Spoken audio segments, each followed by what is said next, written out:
Let's see. All right, I've got John Ziegler with me. This is Get Rominger on the phone.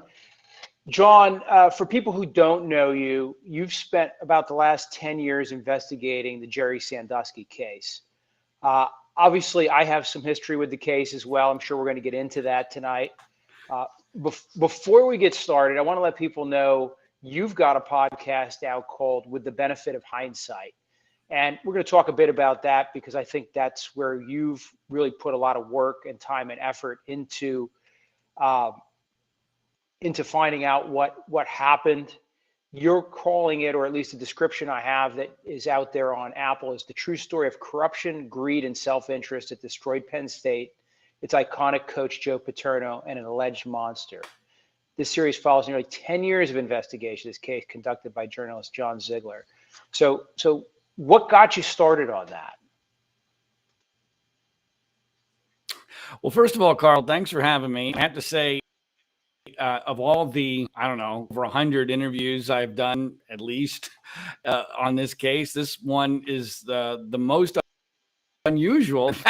You are doing this interview, and you've been somebody who I have viewed as almost a mythical figure over the last much of the last 10 years, having been the co-counsel for Jerry Sandusky's defense. And we finally spoke on the phone rather extensively a few weeks ago, and it was great to finally get a chance to talk to you. And you had some very interesting insights about your experiences, and hopefully I have some interesting stories about my experiences, and we can kind of team up on this. And I know behind the scenes, we've already talked a little bit about teaming up on all this. The short story of how I got involved in this is that when this story broke nationally, and as you know, it broke locally before it broke nationally, but when it broke nationally in November of 2011, I was a documentary filmmaker of some reputable note, especially in conservative circles.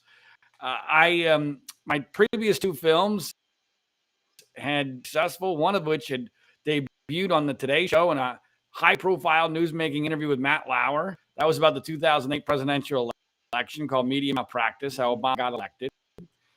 It featured the most extensive and exclusive interview Sarah Palin ever did about the 2008 election, which I did from her home. Blew up the world when that happened, much to my surprise. And I did all of the major television shows, including The View and the Today Show and all the cable news network shows. And so I was looking for another project. I wasn't sure which direction I was going to go. And I saw this explosion in State College, Pennsylvania. And I had grown up in Bucks County, Pennsylvania, which, as you know, is nowhere near State College. It's basically in the suburbs of Philadelphia. And so I grew up knowing who Joe Paterno was and knowing who Jerry Sandusky was. But I was not a huge Penn State fan. I was a Notre Dame fan. I grew up as a Catholic kid. And Notre Dame was my favorite team. The only Penn State I ever went to was Temple Penn State at the old Vet Stadium, and I was rooting for Temple. So, I was not a Penn State fan. But now, John, let me stop you for time 10 years ago. Let me stop you for a second, because before you go a little bit further, some of my audience might not know how extensive your media experience is. And I did a little cheat sheet here, so I'm just, I'm going to shoot your accolades for a second. You were actually considered one of the top 100 talkers in the country in talk radio. When the Atlantic wanted to do kind of a hit piece maybe, or a story about talk radio, they actually sought out and did a piece about you to give the greater context of talk radio. Now, I've read the piece. I think it's fair in some respects. It obviously has a slant. It was written, with a particular way. But if you really read it, they really kind of compliment you as a top performer when it came to radio, someone who, can really hold a thought in his head, can put a coherent argument together, and was really popular with the audience. And you were nationally syndicated, but you were also big in LA, and that's a big media market. People here on the East Coast, I don't think always appreciate how unique a media market that is. So it's not like you were some guy out there, floating around looking for something to do. like you said, you had the documentary film experience, but you were also a top radio guy, right? I mean, that's fair to say. Well, I've done a lot of things very in a very mediocre fashion in my career, Carl. I've had a Right. lot of spectacular successes and a lot of spectacular failures. The Atlantic, then known as the Atlantic Monthly article you reference, is one of the more bizarre episodes in a very, very strange career. It's Okay. far more bizarre than you even gave it credit for. First of all, it was written by David Foster Wallace. David Foster Wallace, in liberal circles, is almost a godlike figure. Uh, he is considered the voice of his generation. This was cemented basically when he killed himself not long after the article about me came out. Not that I was the reason he killed himself, but that article ended up as a 23-page cover story in Atlantic Wow. Monthly magazine. 23 pages. And it was very strangely written. There are at least 3 factual inaccuracies in the first paragraph of the article. I did not know who David Foster Wallace. I'm embarrassed to say this, but when he came to me and wrote me a letter Right. asking to shadow me, I did not know who David Foster Wallace was, and this was really before Google became, ubiquitous. Right. I didn't even think to look him up. I thought if he's wanting to shadow me, he can't be that big of a deal because I'm not a big deal. I had just moved to Los Angeles to work at KFI. And when I met him, I thought there's no way this guy's a big deal. He seemed like a homeless person. I mean, I'm not exaggerating. He seemed and smelled and looked like a homeless person. And this is the guy who millions of people considered to be the genius of his generation. I spent months with him, or he spent months with me, and there was not one moment in those many months that he spent shadowing me that I ever thought, boy, that guy's smart. Boy, that guy really knows what he's doing. There was nothing. I pride myself on seeing talent in others. I think that's my greatest talent, actually, is being able to see talent in others. I never saw any talent in this guy at all. And so he saw talent in you and actually said that part of your talent was playing the straight mediocre guy in the LA market, right? But I found it fascinating because I read that article and I thought, this tells me something. You, John Ziegler, were important in the talk radio industry in some respect because you represented the prototype of the Rush Limbaugh type. Now, we just had a local guy, Ken Matthews, who went national, and he only lasted 7 months because apparently he accidentally said some things on a live mic. He did Rush's last show. But when I think of Ken Matthews, and then I read this, I think you were the Ken Matthews of that time. A lot of issues. Right? I don't know. Here's my theory on what happened with the David Wallace. Here's my theory on the David Foster Wallace essay. Okay. I think he was intending to do a hit piece on talk radio and thought that he originally tried to go after Limbaugh, but Limbaugh wouldn't let him shadow him. So he thought, okay, if I can't go for the big dog, I'm going to go for a guy who's more likely to let me do this. I live in Los Angeles area. KFI is the #1 talk station in the country at the time. This is the new guy in town. Maybe he'll let me do this. And he'll be so naive. I'm going to be able to do this hit piece on him, and it's going to be awesome. But something interesting happened on the way to the hit piece. And that is, I think he actually liked me. I think he actually was surprised. I think he was that he liked me. 2, that I do so much research. See, I'm not, this is partially why I'm not in talk radio anymore. I'm not a normal talk radio guy. I took it very seriously. I took it very much as a news program with my opinion.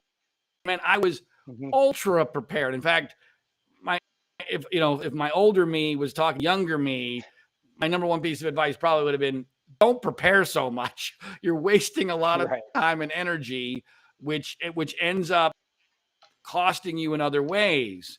And so I think he was shocked by that, because I think the liberal view of talk radio, which by the way sometimes is correct, is that some loudmouth who knows nothing just gets in front of a microphone, spews some BS opinions, and says, let's take some calls. Tell me how great I am. That wasn't my shtick. My shtick was, I didn't have a shtick. I was actually all about finding out what the truth was. And by the way, that didn't help my career either, because what talk radio wasn't as much then, but it certainly is now. Talk radio now is really all about telling the choir what they want to hear. Preaching to the choir, telling a cult, providing therapy, I call it, for a cult. Yeah. That's what talk radio is.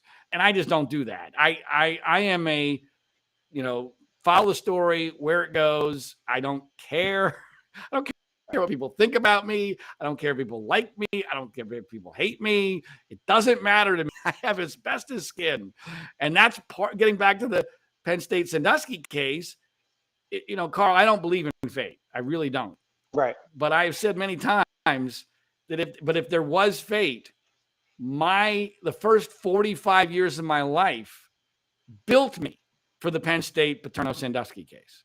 I mean, the growing up in Pennsylvania, but not in state college, the going to college at Georgetown, the coaching high school football in New Jersey and in California, having been a sportscaster in television and radio, knowing every element of the news media, being a documentary filmmaker, and seeing how the news media can take narratives and spin them for their own purposes, and how there's no going back.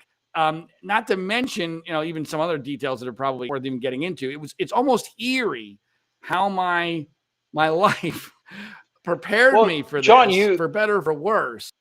Because as you know better almost anybody, this. Right.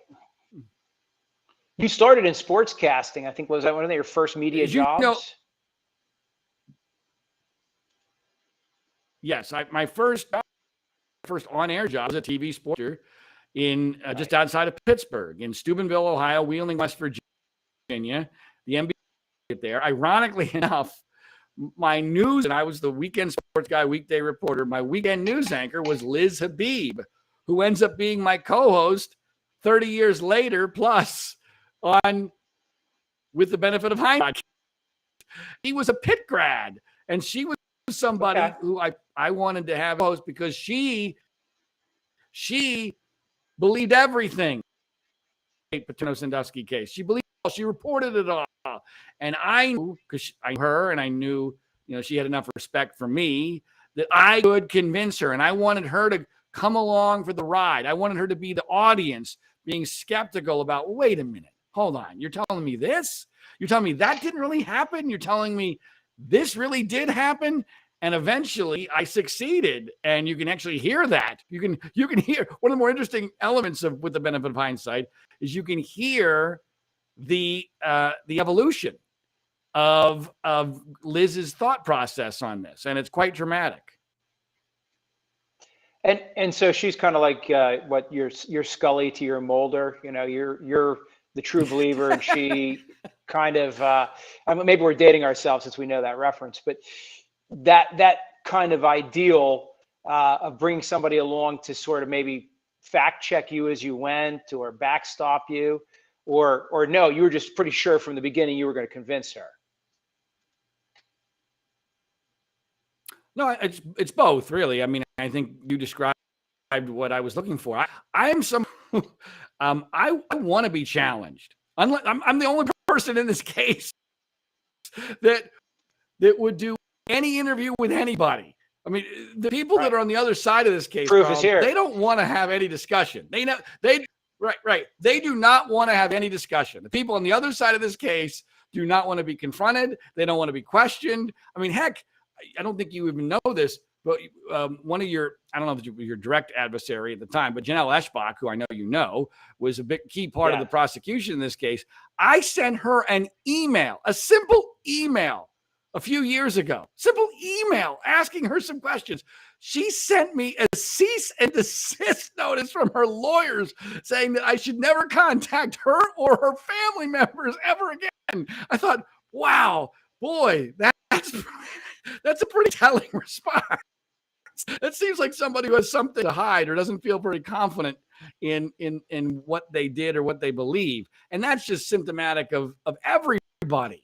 And so I want it all out there. And if, I wanted Liz to confront me when she thought I was wrong. I felt confident that I could not end my view, but as I said, convince her, believe that we did that. And I know we did that in totality. I mean, she may not of every little detail, but certainly in totality, in the big picture, she is, and she's a very credible person. She's somebody who, right after the podcast, went on to be a professor, ironically enough, at Syracuse University Newhouse School of Broadcasting, which is the #1 broadcast school in the country, and then Cronkite School at Arizona State.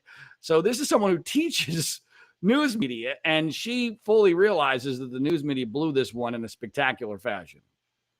So just to touch on the podcast for a quick second, how many hours it's pretty extensive, right? What's it contain and how many hours is it?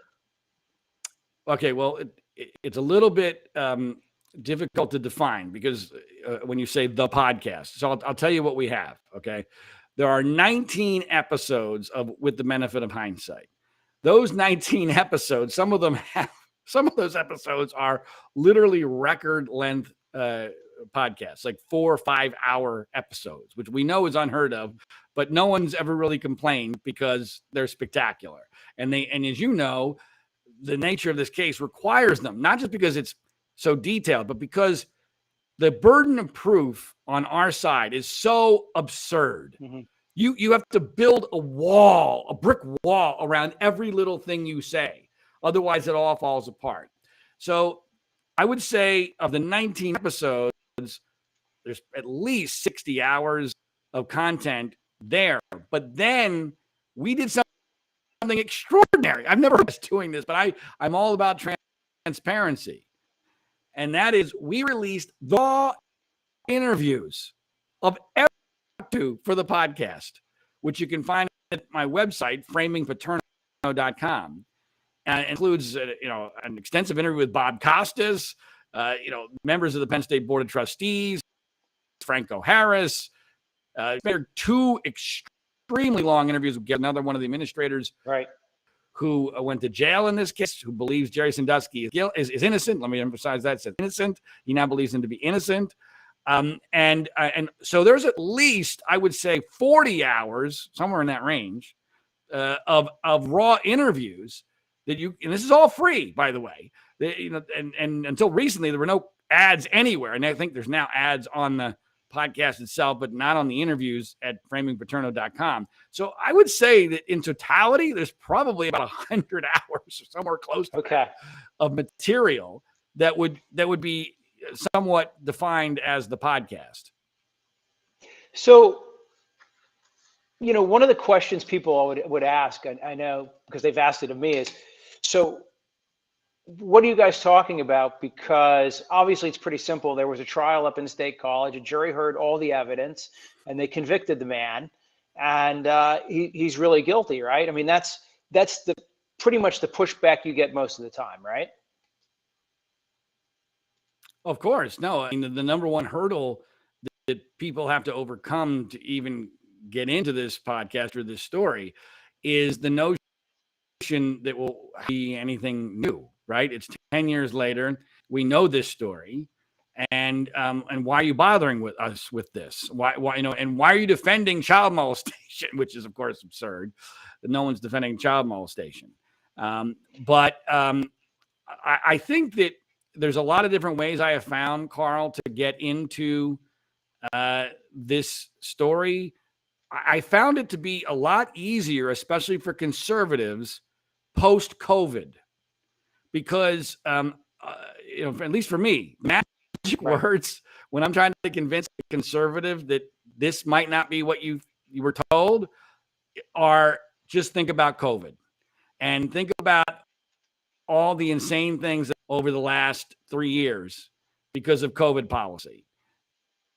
And there are a lot of similarities in the big picture, of how the COVID story developed and the narrative got set, the Penn State Sandusky narrative got set, both of which occurred in incredibly quick fashion of an unprecedented panic.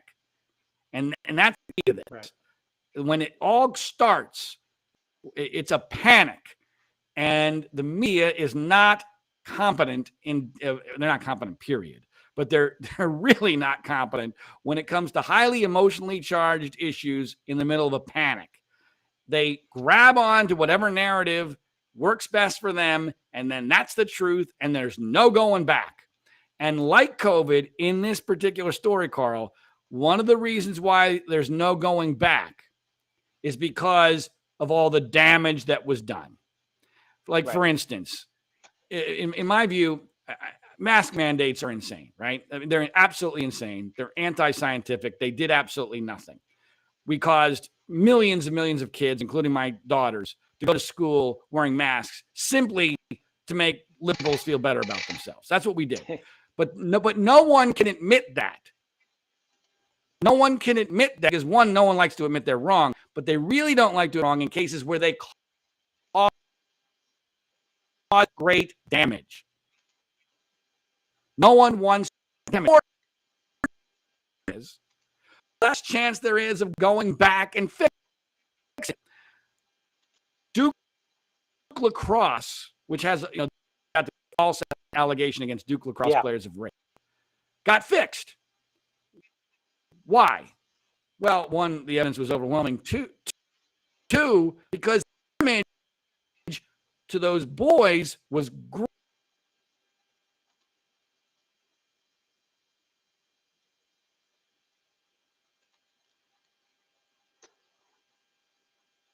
I think I lost your sound for a second there, John.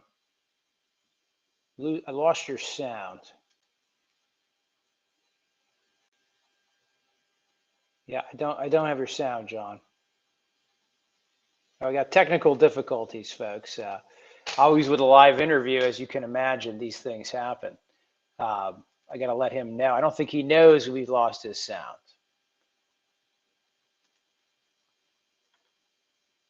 So let's go to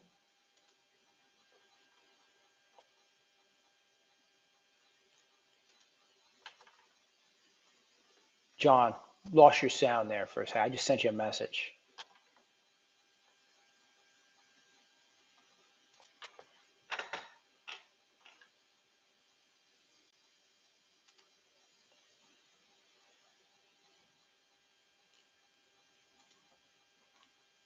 All right, well, we got a little dead air, so I'm going to fill it for a second. John's going to try to get his sound reset here. Okay, maybe disconnect and reconnect. So he's going to disconnect and reconnect. That's my solution for the problem. Somehow he got muted during that garble session there. We'll never know what he was saying, but I'm sure when he comes back, it'll be good, right? So he'll be back in here in a second. It just takes a minute for this system to re-allow him back in. As soon as he comes in, I will pop him back on the air. This is an interesting interview because obviously I was a participant in the case, and I'm sure he has some questions for me, but I really want to interview him and see where he's coming from on this. I'm not sure where I'm going to stand on all this, but let's get John back on here. John, you're back on. I don't know if I see sound from you yet or not.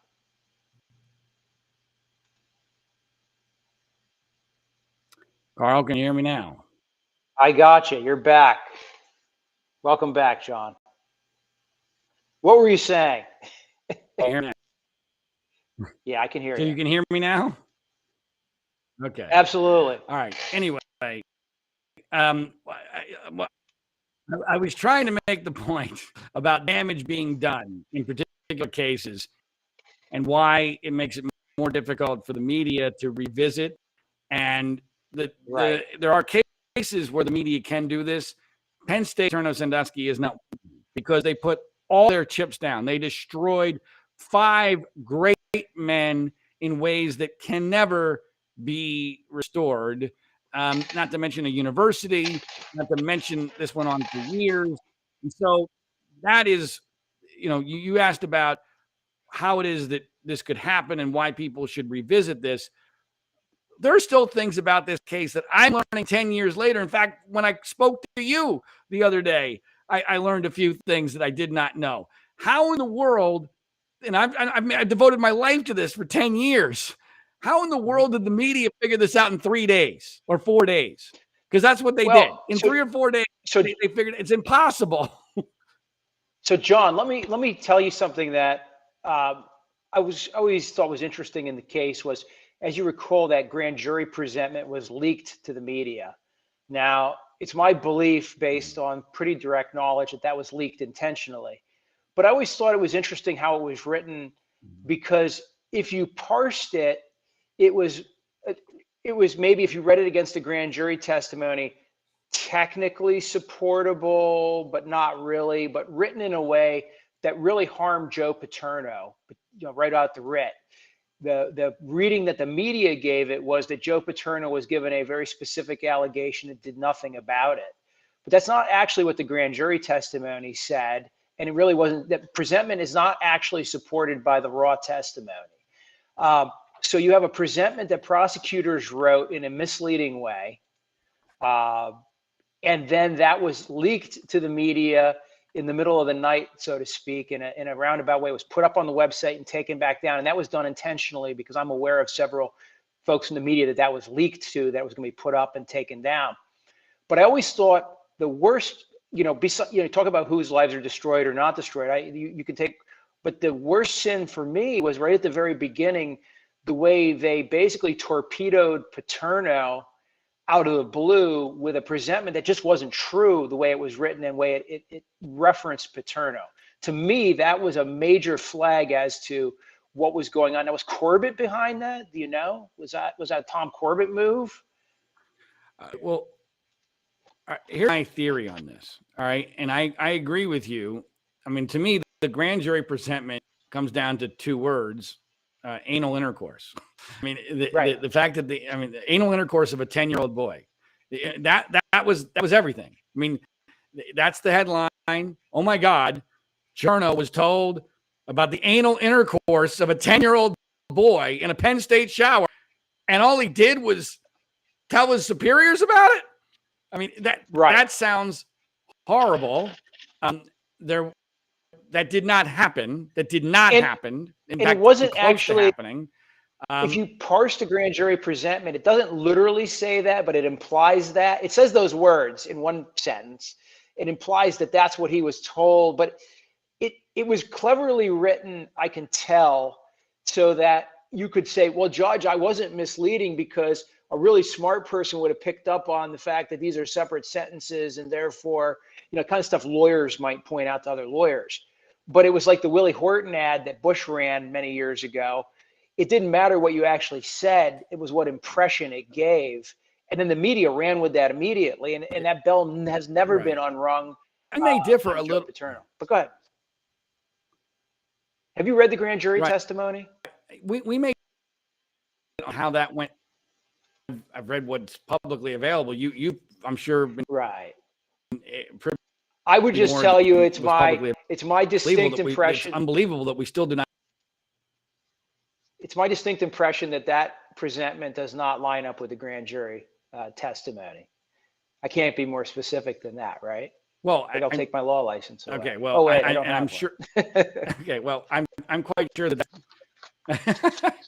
I'm quite sure that's the case. But we may differ slightly on how that was intended. Yeah. You're making the argument the prosecution was going after Joe Paterno, and I would submit that doesn't make any sense. And here's my theory of what went down.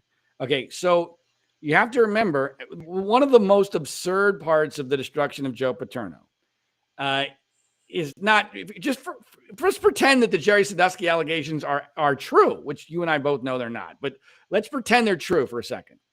The most absurd part about destroying Joe Paterno is that without Joe Paterno and his quote unquote testimony, Jerry Sandusky never gets arrested. And that is a fact. Joe Paterno is the only thing person or thing backing up their star witness, Mike McQueary. He is the most trusted man in the state of Pennsylvania at the time.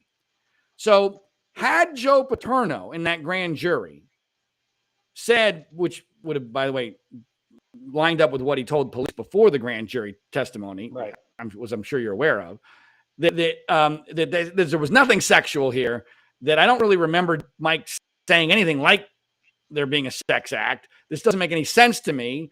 If that had been Joe Paterno's testimony, which in my view would have been accurate, but we're dealing with an 84-year-old man who's very insecure about losing his memory.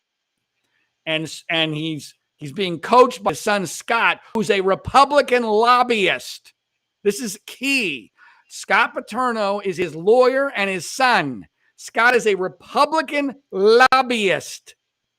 This prosecution is being run by a Republican team. Tom Corbett is the Republican governor. He's the former attorney general. They have Scott Paterno by the balls. Okay? So Scott is deeply invested in this in not doing anything to disrupt this investigation. And when Paterno's grand jury testimony is so big, and the prosecution not particularly helpful, not as helpful as they'd like or need, they go back to Joe Paterno in October of 2011. The last thing they do, Carl, before they arrest Jerry, is they go back to Jono in his home. And there's one other person with him in his home. One other person. That person is Scott Paterno. So an investigator, Jono, and Scott Paterno are in Joe Paterno's house. And they go through one more time to make sure Joe is absolutely on record, backing up Mike McQueary. And in this instant, Joe backs up McQueary to the hilt. And I would submit the reason why that happened is because Scott was there making sure that Joe backed his guy, which was his natural inclination, his assistant coach, his former quarterback, backing him to the hilt. If Joe doesn't do that, if when they come to Joe in October 2011, and Joe says, guys, I've been thinking about it. I don't know what Mike told me. I can't remember. It was 10, 11 years. I don't even know what date this was. If that had been his reaction, could not have arrested Jerry Sandusky. So, because if they arrest Jerry and then Joe says that publicly, their case is done. So let me just say, you see what I'm saying? I don't Carl? know. Yeah, no, I got you. And I don't. Joe is their star. I don't know what the interaction between Scott and Joe and the investigators is because I'm not there, right? I mean, you have a theory, but I will say this: at trial, it was proven that at least on one occasion, the police went off tape recorder but didn't actually go off tape recorder, and were telling a witness what other witnesses were saying, and then went back on, and then magically his testimony changed. We know that happened. We also know that in another instance, a young man refused to say that anything had happened to him repeatedly. And every time the police would re-interview him and he would say nothing had happened, they would get angry with him. And on like the 5th or 6th visit, they threatened to throw him in jail for lying because he wouldn't say that something happened to him. He was actually called as a defense witness to explain the police conduct in the case. So while I wasn't there and I don't know, I would certainly say there was a lot of evidence in the case that the government was trying very hard to shape witness testimony in ways that, frankly, are beyond the pale. And 2 of those instances came out in open court. Right. So. And I believe that Joe Paterno was manipulated, too. I believe that Joe Paterno's better nation was used again. You have to remember, Joe Republican. It's a Republican administration, Republican pro-prosecution. Joe is got a son, I just said, is a Republican lobbyist. Scott wants Joe on the prosecution team. Scott becomes convinced on that Jerry Tell and his strategy to save Joe is to separate Joe as much from Jerry as possible. Scott did Jerry Sandusky from Jerry Glanville. All right. He never had a conversation with him. He had no idea about the accusers. All he knew was, we like Mike. Mike is the star witness. We need to be on Mike's side. And Joe ends up going on Mike's side in October in 2011 in that interview I referenced. And that's when they decide we've got enough to finally arrest Jerry Sandusky. So this idea that somehow the presentment was intended to get Joe Paterno, I don't believe is true. I think that was collateral damage that they did not anticipate. And here's what just to finish this thought, Carl, because I think this is important. Right. I'm a big timeline person. Timeline is everything. And in this case, it's really everything.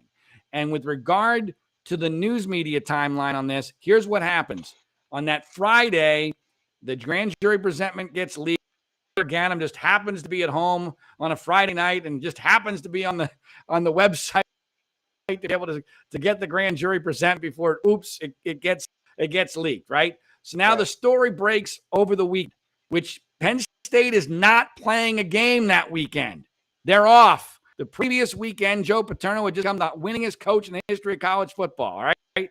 Over that weekend, it is my belief, this is purely my belief in a scenario that makes some sense. I think the prosecution thought that this was going to be a nuclear explosion on its own. That the Jerry Sandusky allegation on its own would be so huge that they would get what they wanted, which was their whole case. And you know this because they were medicating this from Sasana, the detective who should have never been on this case because he was a narcotics guy, not a drug, not a sex abuse guy. But Sasano said, if we get publicity out there, we're going to get a whole slew of really good accusers, because then it'll be like the Catholic Church case, right? The people will come out of the woodwork. And even though we don't have a strong case now, we're going to have a really strong case once this becomes public, because the media is going to go bananas. Well, guess what happened over that weekend? Outside of State College, nothing. No one gave a shit because no one remembered who Jerry Sandusky was. No one cared who Jerry Sandusky was. He was a former from 11 years earlier. Cared. And so the prosecution looked around. I was like, wait a minute, we just and that much has happened. We need some more gasoline on this fire. So then on Monday, they have a press conference, and that's when the police commissioner is Joe Paterno's role in this.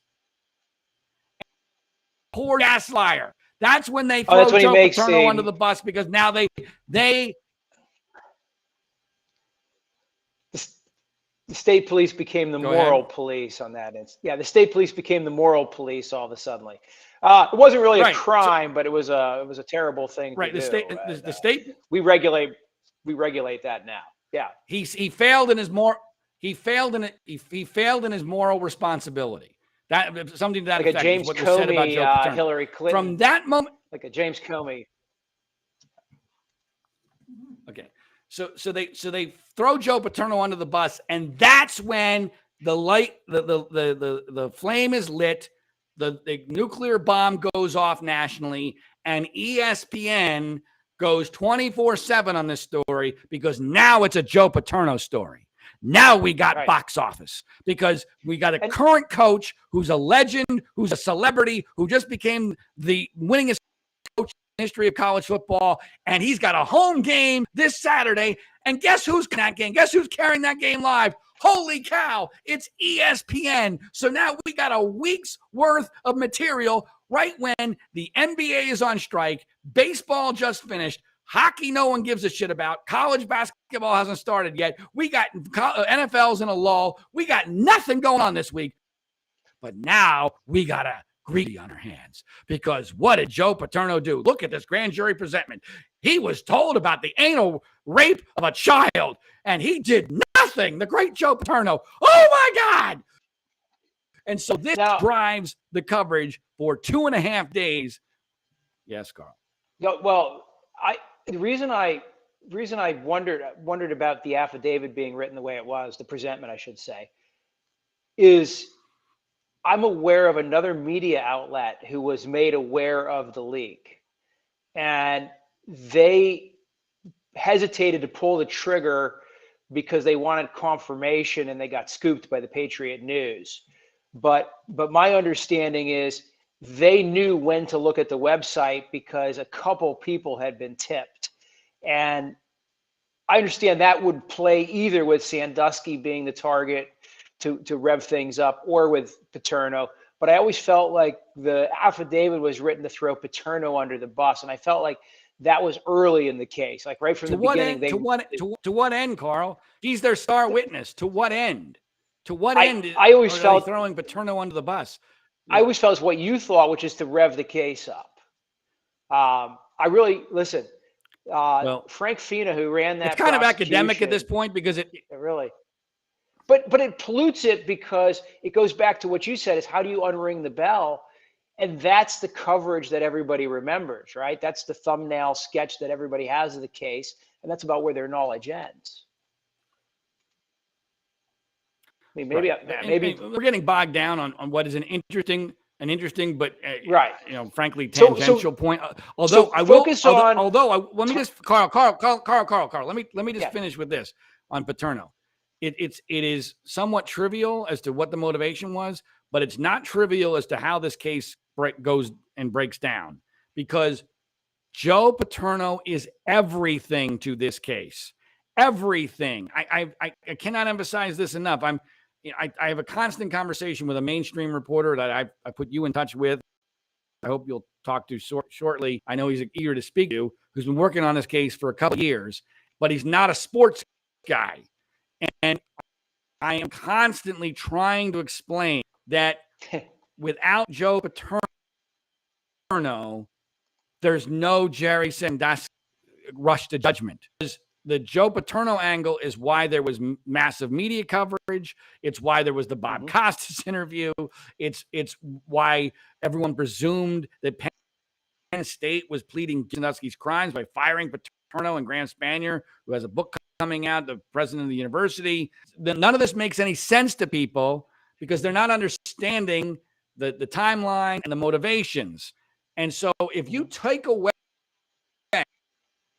let's pretend in a rational world had just said, this is very troubling allegations about Jerry Sandusky. Get back to us when you have trial, and we'll see whether or not any of our people are guilty of anything. But until then, we're going to go on with life. If that had been Penn State's response, which it should have been, if that had been Penn State's response, I believe that Jerry Sandusky doesn't go on trial for 3 or 4 years, if ever, because over that 3 or 4 years, without any momentum, I'm sorry. Part of Penn State's problem, part of Penn State's problem, as we learned later, right, was the fact that they never got competent legal counsel. They had Madam Baldwin, the former Supreme Court justice, up there, misrepresenting the clients in front of the grand jury and giving early advice in this case, like, oh, don't worry, and I feel like if they had hired competent criminal lawyers and competent PR people right from the beginning, they probably would have taken a slightly more nuanced approach to the whole case. But those guys, Graham Spanier and them, and the board, I don't know who else knew, but to my knowledge, they never got a real criminal defense lawyer to look over these grand jury subpoenas or the whole thing that was going on. So they ended up neck deep in it, in panic mode. That's what I think. I mean, what do you think about that?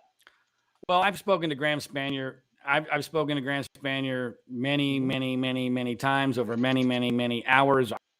I've done what I be the definitive interview with Spanier, which you can find with the benefit of hindsight. I believe it's episode 17 or 18. It's 4.5 hours long.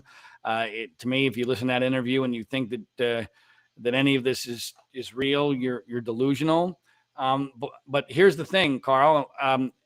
I think we've seen this many times. In fact, we saw a situation occur this weekend. It's eerily similar at BYU. The essence of academia is, no matter where it is, it's always liberal. And the liberal DNA says to cave immediately. Cave immediately. That is in the DNA. We must cave. Now, ironically, Spanier is a liberal, was the only person who said, hey, wait a minute. Maybe we shouldn't be throwing our own people under the bus. And he got thrown under the bus because of it. So the Penn State was what I call the original virginal case, where Penn State's reaction had nothing to do with facts, nothing to do with logic, nothing to do with it was, oh my God, being attacked. We plead guilty. This times will like us or get off our back, and we can show how virtuous we are by throwing our own bus. That is what Penn State did. Did it in record time. Joe Paterno, who was supposedly so powerful, got fired over a cell phone taken to him by a bicycle carrier in the middle of the night on the Wednesday before what was supposed to be his last home game. I always say to people who say that Joe Paterno ran the university, I said, well, that's not a lot of power when you get fired in that fashion. And so to me, there was never any chance of Penn State defending itself, because especially once Joe Paterno was fired and Spanier is fired, because now they're invested in their own guilt. They put $100 million on the table, which made it very easy for the prosecution to keep their case together, because all those guys knew they were going to get paid huge bucks once Jerry was convicted. That's why I say if this goes down in a different way and we wait 3 or 4 years like should have happened before a trial, and these guys start to doubt whether or not Penn State's going to cough up money, and they get a little older and they start to realize, wait a minute, I'm not telling the truth here. This doesn't feel right. And one drops off and another one nervous and another one drops off, and there's no forward momentum. I believe the case never goes to trial. Instead, Carl, I'm amazed. I think one of the great weaknesses in the prosecution case is that prosecution at the time of Jerry's arrest has 6 accusers, 6 human accusers. All right? Only 2, by the way, claim actual sex acts, but they have 6 human accusers at the time of trial. Time of arrest. They get this massive explosion, unprecedented worldwide coverage for this serial pedophile. He is deemed to be guilty in the eyes of the entire world. And they only add 2 more accusers, both of whom, as you know, are awful. Mm-hmm. Awful. Number 9 and number 10. They're awful.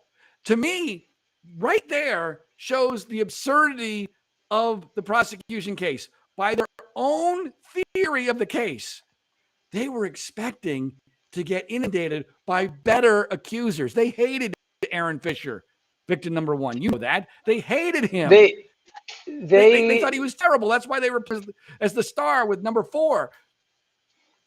Now, how would I say it? They kept threatening, like with these imaginary, they'd say, oh, like, if you guys don't waive the preliminary hearing, we might charge victims 11 through 17. And, we've talked to victim 28. And you see sometimes in the documents references to higher victim numbers. But interestingly, none of those panned out, right?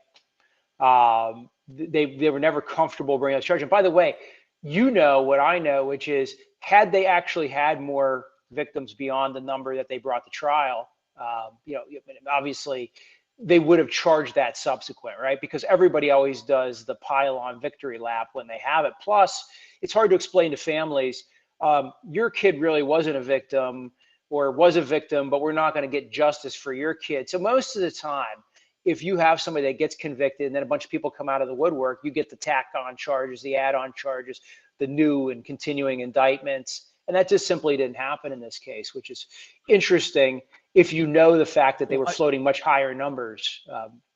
Also, along those lines, interesting, Carl, and I don't know how much. Also interesting. I don't know how much you've given to this. Why was there were reports of a federal investigation in this case? Victim number 4 testified that he to be used. Why was there never any federal charges filed in this case?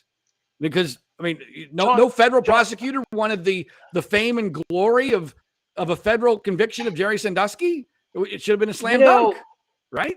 I always felt that they brought the FBI in on some things, and it's hard to put your finger on it, but it never felt like the FBI was fully on board with the state, if that makes sense. Like they provided some forensic assistance, but it never felt like the federal element of the investigation ever took off. So in that regard, like you're saying, I mean, what happened with it?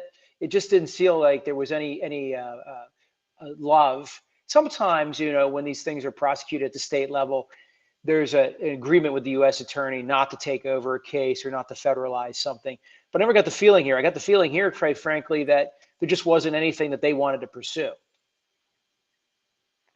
Right. And who knows why, but the fact that there was never any federal charges, I find interesting.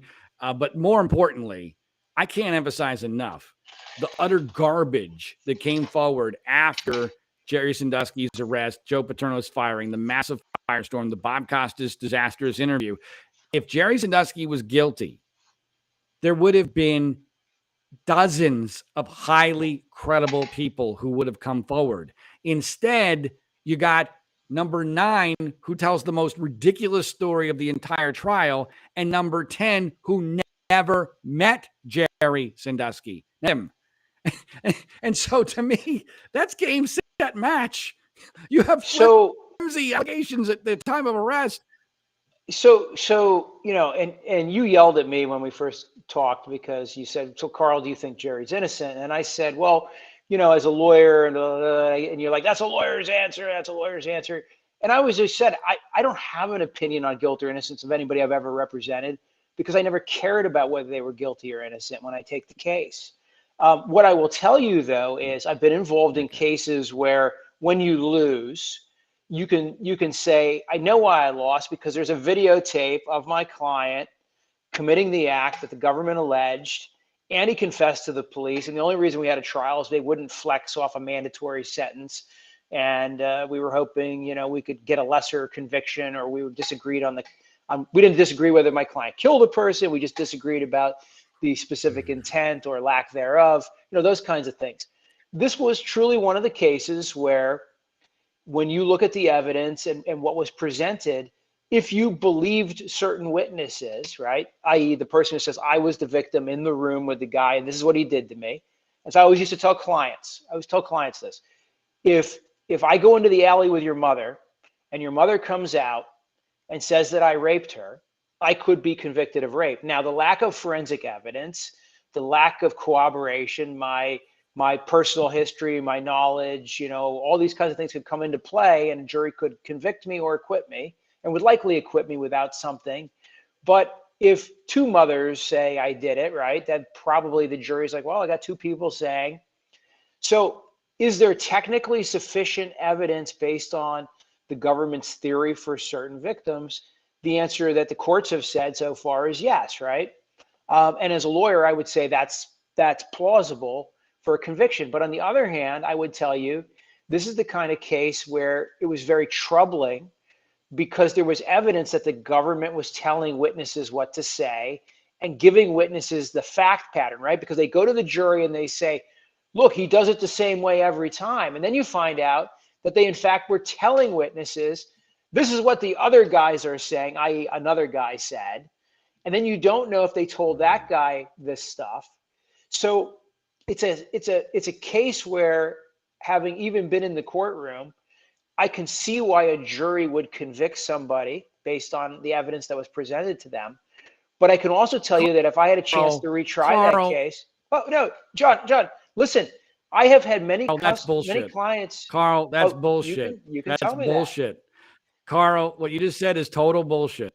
What you just said is total bullshit, and you know it's bullshit. Ziegler, first of all, Jerry is. If a guy takes the stand and says, Jerry is this innocent, guy did I don't it know why you won't say it. Wait.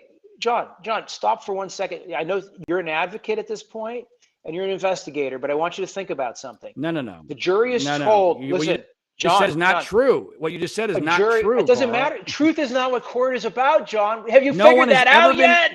Have you figured out that court's not about the truth yet? Carl. Have you figured that out? Carl, can you show me? Can you please show me? Now you said you said the fact that the conviction was based upon the evidence. Can you please find for me another modern day serial pedophile, Jerry's age, who was convicted without any of the following? No pornography, none, zero, zip, zilch. No drugs, no alcohol, no plying of any way, shape, or form, no physical abuse, no confession, no plea bargain, nothing, no drugs, nothing even in the realm of what is normally a very, very, very tried and true pattern of a serial pedophile. I have never found any conviction of a serial pedophile without John, one of those things. Without one of those things. No DNA, obviously. I represented a guy who got 30 to 60 years for 3 counts of rape years ago. And he would fit your bill except for one thing. He had pornography. And by pornography, he had a Playboy. And the Perry County judge allowed the government to show that this guy had a Playboy magazine as proof that he was the kind of scumbag that would possess pornography and therefore might have molested these girls. I think he was wholly innocent. But I had many cases where people who did nothing were acquitted and convicted and hung charges. When a witness takes the stand, a jury is free to believe some, all, or none of their testimony. Some, all, or none. There is, as a matter of law, sufficient evidence in the case. It's very poor quality. And if the jury knew everything that was going on investigatively, I think they may have reached a different verdict. But if you just went on the fact that, did anybody take the stand and point at the guy and say, that's the guy that did it to me? And if the answer to that is yes, then a conviction can lie, right? I mean, that's the law. I can't change the law. We have I know you don't like different. I know you don't like that answer. No, I don't understand why you, especially at this point, all these years later, you're hiding behind that. I don't get it. But if I'm not hiding behind that's it. what you need to do. But the reality, I'm not hiding behind it. The reality is that the reality is Jerry Sandusky is clearly innocent. You know that. He did not do these things. It was not possible for him to do these things. One of the things that didn't get mentioned, unfortunately, is his records, which you now know about. Which I did not know about that alone. That's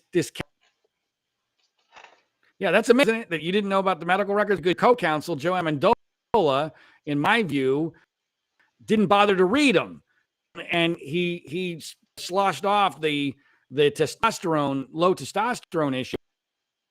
And then if he had actually read records, he would have seen that during the time period of number 9 and number 1's allegations, Jerry Sandusky was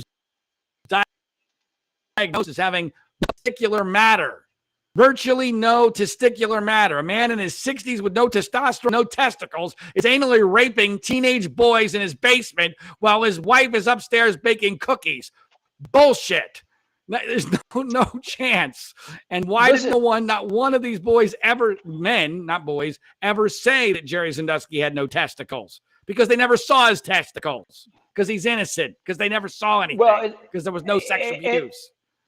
And some people may think the point you're making is strange, but many years ago I was involved in a case with a man who had a very large belly, and his belly actually hung down over his genitalia. And that actually was an issue in the case because a female who said that he had, required her to give him a oral sex. I know it's getting into the weeds, but the way she described it was physically impossible. And that was actually palpable to the jury because it was something you could show them. And those kinds of things become important. I had a case one time, a rape, hold on one second. I had a rape case one time. Carl, you had Carl. Yeah, I had a rape case one time where the jury wanted to see a bicycle. And the bicycle was the alternative source of the injury. And even though a bunch of the jurors wanted to convict each time, it was hung twice, the jurors who wanted to convict still said, well, we would have liked to have seen the bicycle. And I'm like, well, what the hell do you need to see the bicycle for? If you want to convict the guy, you think he did it. They're like, yeah, but if we saw the bicycle, but the bicycle was lost in the midst of time. So we know that showing these things to jurors can make a big difference. So I don't think you're completely out there when you say that kind of material. Now, that doesn't preclude it. It makes it very improbable, right? But it doesn't. That's the one problem in law. You can't preclude it with that. The judge is going to grant you an acquittal. No, I didn't ask for that. I would say, though, that any juror who's using their brain would go, wait a minute, why did not one accuser ever mention anything about Jerry's lack of testicles when supposedly Aaron Fisher was forced to be giving him oral sex 100 times by his own final testimony? Although he's told so many different stories, he probably has no idea, how many times he supposedly gave Jerry Sandusky oral sex. But I'm surprised, with this logistic thing, that you never mentioned what happened in the Sandusky case. And I believe you were the person who was the point man at this, where the prosecution tried, and even the very biased against Sandusky judge was like, what the heck is this? Tried to enter into evidence pictures taken in the shower where used a mannequin of the boy. Yeah. And they put the mannequin on her so that it would be tall enough for a man to anally penetrate. Right? Do I have it right, Carl? I was successful in keeping a number of those images out because they weren't accurate, right? Because the government had these crazy theories, and I'm like, you can't show that. Yeah, that was all litigated, but like everything else, some got in, some did not, right? But how insane is that? How insane? Well, okay, it's insane because they literally had to create a scenario, right, with the mannequins that wouldn't have worked. Like, in other words, in order for to set this up, in order for McQuarrie to have seen what he claimed he saw, right, which he didn't always claim he saw, but sometimes he did and sometimes he didn't, they had to create a factually impossible situation with the mannequins to back him up, right? I mean, isn't that where we're going with this? And which is just bizarre, but that's the extent of the government. Like, they'll try to slide that stuff in there, right? In a way, you're almost like, do I want to let these images in just to show how absurd it is? Or do I not want to let these images in? It reminds me of all your murder cases where you're going through all the autopsy photos and the government's trying to put in every murder scene photo and every autopsy photo. And you're explaining to the judge, like, well, this one shows a lot of red blood. And the judge is like, well, I'll make it black and white. Objection overruled if it's black and white. And it's always a give and take in court. And my joke always is, if you're a good attorney, what you should do is come with 10 pieces of evidence that you want to get in when you only actually want to get 1 or 2 of them in. The judge will be like, oh, well, I already denied these guys these 4 things, so I'll let you have these 2 to be fair. I actually wish that the judge had allowed that in, because it would have been. I understand why right. And listen, the Superior Court, right? I said to that judge, he refused to instruct on prompt complaint. This is a major issue in Pennsylvania. It's a simple issue, right? You must instruct on prompt complaint. And then the Superior Court's just like, yeah, Rominger's right. You need to instruct on prompt complaint, but who cares? Not in this case. That one really threw me. That one really threw me, because we really believe prompt complaint is important in the law. It's always been important. So what else do you want to know, Carl? I'm happy to answer why Jerry Sandusky is innocent. So, John, you mentioned something to me that I thought was interesting. You've said that the entire timeline, this entire key conversation where Mike McQuarrie says that he told Joe Paterno what happened, and that's what leads to Joe Paterno sending the email up the chain and all this sort of thing. You think you can kind of show that that's not what happened. So maybe you should tell us about that, because I think that is a key issue in the case that you've developed. And this is the kind of thing, by the way, what you said is, I'm still learning new things. So. All right. My greatest discovery, as well as my greatest mistake in this case, deals with the date of the so-called McQuarrie episode. And if Jerry Sandusky was going on trial today, let's pretend, right?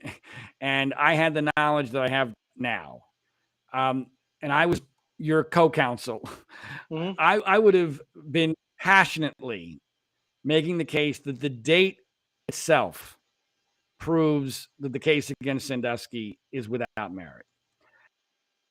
Here's the shortest version I give you, and we deal with it extensively in episode number 1 of with the benefit of hindsight. But here's the very short version. All right, when the presentment comes out in November 2011, the prosecution is claiming, and it's important to point out, this is not just an arbitrarily come to date. They just threw a date against the wall. This is after months and months of investigation on their part, going through his recollection, questioning him, trying to find corroborating evidence. They come up with the date of March 1st, 2002. Now, bizarrely, Carl, recently see news reports in 2022 that still have the wrong date of March 1st, 2002. But that was the date that it was originally reported.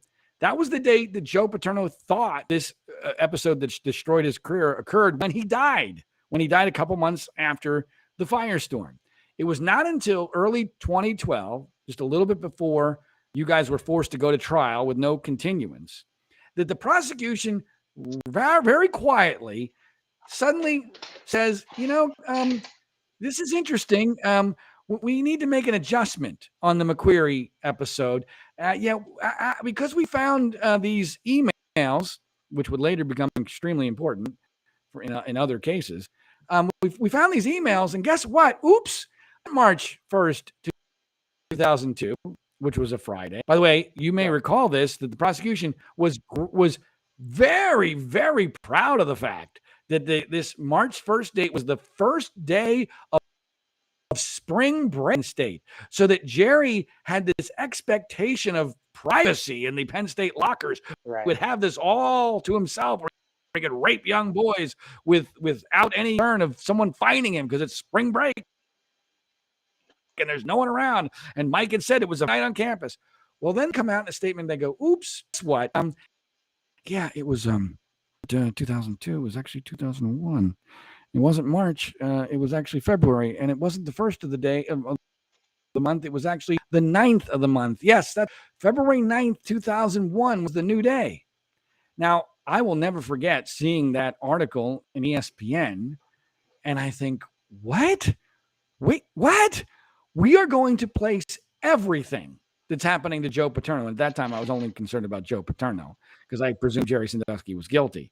We're going to place everything on the recollection, the 10-year-old recollection of Mike McQueary, who got the date, the month, and the year totally wrong. This isn't going to raise alarm bells. And it did not. The media just went, oh, okay. No, there were no questions about what that meant about Mike's credibility. And then the February 9th date is based upon the fact that these emails indicate that Mike went to go see Joe Paterno on the morning of February 10th, 2000, Saturday morning. We know that because of emails within the Penn State system. Joe Paterno didn't do emails, but he immediately informed Tim Curley, the athletic director, Gary Schultz, the senior president. So these emails make it very clear that it was the morning of February 10th. And here's where I made my biggest mistake, Carl. When I interviewed Jerry Sandusky in prison, the first time, I've interviewed him twice, but the first time I did it and I recorded it with a secret recording pen against the rules of the Pennsylvania, which is a whole nother story that's hilarious. When I recorded that, there was one thing, I was presuming Jerry was a pedophile. But I'm also open to the idea that even a pedophile might be telling me the truth about something, right? He's not going to necessarily lie about everything. And if there was one thing I knew he knew in his bones, Carl, he knew in his bones, that February 9th, 2001 date was wrong. And I found that odd because I thought, wait, how could the prosecution possibly have gotten that incredibly important fact wrong twice? That just seems implausible. And I asked him, I said, so why don't you think that date is right? And he said, well, it just doesn't seem like the right time of year. He knew who the boy in the shower was, a guy by the name of Alan Myers. And he knew that he would never have taken Alan Myers out of school. And he knew that episode had occurred for a long travel day with Alan. Now, he didn't tell me Alan's name at the time. I figured this out on my own and then went back to him and verified this. So in his mind, he couldn't figure out how February 9th, I'm sorry. Yes, Carl? That individual was subject to an agreement between Amendola and Frank Fina to not mention the existence of the knowledge that either side knew who the actual person was. at trial. You agree which with is that? unbelievable, and it's a horrendous move by Joe Amendola, but we can get into that shortly. So let me just finish the story because this is critical. So, so one of the first things I did after I got out of prison with Jerry Sandusky, my world is in a tailspin, and I'm planning on going on the Today Show to do an interview with Matt Lauer about all this with the recordings and all. I do a cursory investigation into February 9th. And this is where I really dropped the ball, partially because I was very busy. I'm a one-man band. I'm unpaid. I have no resources. I investigated whether or not Alan Myers went to school that day on February 9th. Is it possible that he had the off, right? And so I contacted his school and got the secretary to find an old calendar. And sure enough, Alan Myers had school on February 9th, 2001. I thought, wow, okay, that's weird. And then I thought, well, maybe Jerry is either mistaken or maybe he's pulling some really great, because at this point, again, maybe he's a criminal mastermind and he's manipulating me with, which I would later laugh at because, you know, Jerry Sandusky, right, naive dumb, and he's not capable of being a master manipulator. But but I'm thinking this doesn't make sense. I got too much. This was a massive mistake. Massive. It's my greatest regret from a knowledge standpoint in the case. Because if I had gone down that path and really just done, it would have been a pretty extensive investigation, but it was possible. If I had found out the following things before I went on the Today Show, that would have been the headline of my Today Show interview, which was McQueary got the date wrong twice. And that he did so in a way that was incredibly substantive. And here's how I was able to put this together. So on February 9th, the reason why it's February 9th, Carl, is not because there's any, you know, Mike wrote in a diary February 9th that this happened. It's because the prosecution needs February 9th, the night of February 9th, to be the date, because they know he goes to see Joe Paterno in the morning of the 10th. And if it's not the 9th, there's no urgency. Right? You have to have to see on Mike McQueary's part to go see somebody. Now he's not going to police, right? But he's going to see Joe Paterno. That's the best the prosecution can the best the prosecution. So they need this to be as urgent as possible. And one night is the most that they can possibly deal with. One night is plausible, right? It happens at night. You don't want to wake Joe up. He's an old man. You talk to your dad and his friend, Dr. Dranoff. And next morning you go see Joe Paterno. That's at least somewhat plausible. Somewhat, if you saw a rape. However, and let me stop you. Let me stop you here, because this is interesting. And the reason I find it interesting is one thing I could never wrap my mind around was when I got stuck cross-examining, and you know why I say stuck cross-examining, McQueary's father, right, and Dranoff and McQueary. There was no urgency on their part, in the sense of Mike saw something and it was a terrible thing and it was a rape, but they didn't call the police, and they didn't call children and youth, and they didn't call campus security, and they didn't call. And so you were always wondering, like, if they really saw that or had this terrible image in their mind of an ongoing act, knowing that the one guy's a doctor, right, and is a mandatory reporter, and presumably, and there's no reason to believe, by the way, that any of these people would support this kind of terrible action if it was in fact what he saw. So it was always like, I just find it hard to believe that you didn't immediately do something. But now what you're saying is, not only did they not wait a day, but maybe coinciding with what I always thought was that McQueary didn't actually see anything nefarious. Was the reason why it wasn't handled as such a big deal. But go on. But I just think that fits your theory. Actually, fits one of the lingering questions. Well, that's good to hear. So let me get to the good part. Okay, here's what I wish I had done before the Today Show interview. The key part of my version of this story, which changed many times, as you know, is that this was a very quiet night on campus. That was clear to him. Now, that's something that's hard to misremember, right? I mean, you can't misremember that. I mean, because you're saying that nothing was going on. And well, here's the problem. Here's the problem with February 9th. February 9th was probably the busiest night on campus of that entire winter. right across the street from the Lash building where this allegedly happened was a sold-out rock concert. Sold-out rock concert across the street. In the building itself, now Gary Schultz, who is the vice president of administration, says this is a bigger deal than the rock concert going on at the exact time when he says this episode occurred, which would have been about 9 o'clock at night. At that exact time, Penn State's hockey team is playing a game in the building. In the building. Gary says Mike would have even found parking. So the idea that he thought that was a very quiet night is impossible. It's literally impossible. There's another thing that if I was John, let me stop.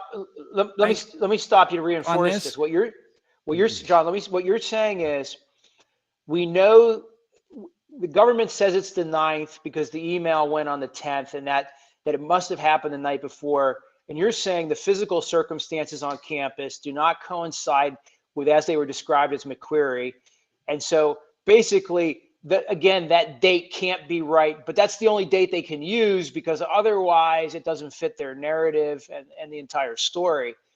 And we know they've already changed the date once and gone through all this rigmarole about, oh, oops, we were wrong about the date, but we found a new date. But the details that you learned that I didn't know, right, about this rock concert and some of these other things, become incredibly salient because they directly contradict the testimony of the whole setup for that time period. Am I getting it right? All right. And so let me go down that. Yes, 100%. You're 100% right here, Carl. We're on the same page. So let me keep here because it gets even better. So there's a couple other things that are problematic about February 9th. Number one is, I think you're a pretty decent college football fan. Back in this era of college football, National Signing Day was a huge deal. You didn't commit anytime you wanted, decommit, transfer all the time today. But back in this era, there was one day when you found out which kids were coming to your school and which weren't. And for Mike McQuarrie, who was a graduate assistant at that time, desperate in need of a job, which we'll get to shortly, this is everything. National Signing Day is everything for him. It's his Christmas. It is his Christmas day. He's finding out which kids he recruited are coming to Penn State and which did not. And guess what day National Signing Day was that year? It was February. Number one, 2 days later, he's still in mode of reviewing what the hell happened on National Signing Day. As a witness, and you know this, people, they peg things with their memory, right? Right. If this really had happened after National Signing Day, he would have pegged it immediately. Oh, my God. I was so busy. I went over to the Lash building to get some information on a recruit for some reason on a Friday night. Oh, my God, let me tell you what I saw with Jerry Sandusky and a boy. And I'll never forget it. And I'll never forget the date because that was such a busy week. None of that happened. Because when this occurred, what did happen on February 8th of that year, which was normal, being National Signing Day. After National Signing Day, all changed because you stay with the team till recruitment's over, then you leave. February 8th of that year, 2001, Kenny Jackson leaves the Penn State Nittany Lions to go to the Pittsburgh Steelers. He was the wide receivers coach. This is the job that Mike McQuarrie wanted. And I would submit, Carl, that it makes a hell of a lot more sense